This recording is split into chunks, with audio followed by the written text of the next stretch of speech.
I think we've all had those moments where we're in the shower or we are in bed and we have all these random thoughts just piling in our mind.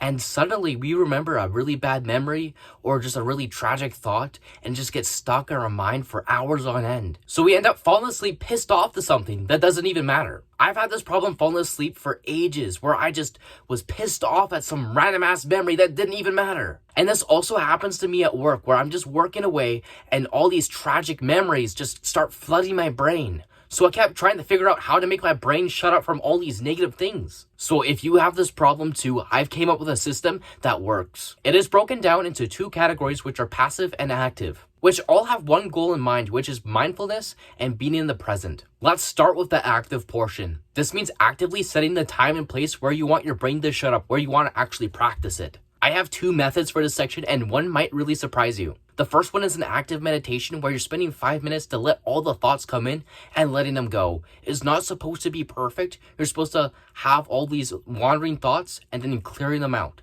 I know a lot of people say that meditation doesn't work, but they're not really doing it properly. You're not supposed to have no thoughts. They're just going to be there. You're just going to have to accept and let them go. So spend 5 minutes trying to focus on your breath and let any negative thoughts come in and then try to regain focus back on your breath. And that's just one rep of your mind. You're working out your mind. So what this meditation is for is to give you practice in actively blocking out the negative thoughts and just focusing on the now.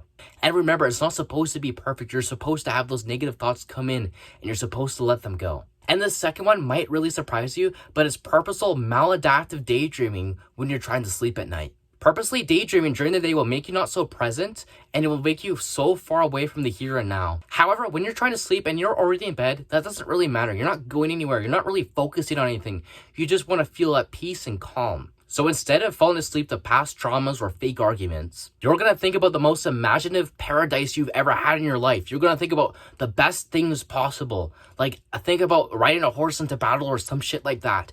It might sound really crazy, but these things work. If you're imagining yourself like fighting a dragon, being all badass, it's going to shut up your brain from all these negative thoughts and you can actually relax and fall asleep at a good time without tossing and turning and feeling pissed off when you wake up. So those are the active ways we can purposely get rid of all these negative thoughts from our head.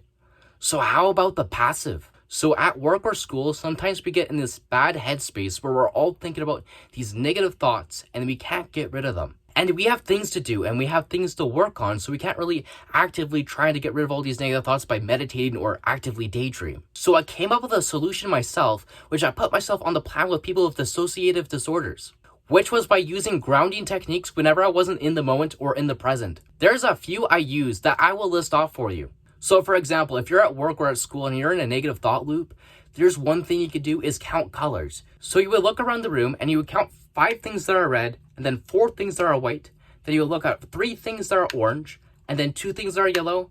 And then you would look at 1 thing that's green. And you can replace that with your senses as well. You can count 5 things that you can see, 4 things you can hear, 3 things you can touch, 2 things you can smell, and 1 thing you can taste. And this will help you be more present in the here and now because you're actually focusing on the environment around you. And therefore, you'll shut off all those negative wandering thoughts and live in the present. That's all I have for today's video. If you like this kind of content, I would really appreciate a subscription today. It would really help me out. A like and comment will make this video appear to more people that need it. Remember to like yourself so you can save yourself.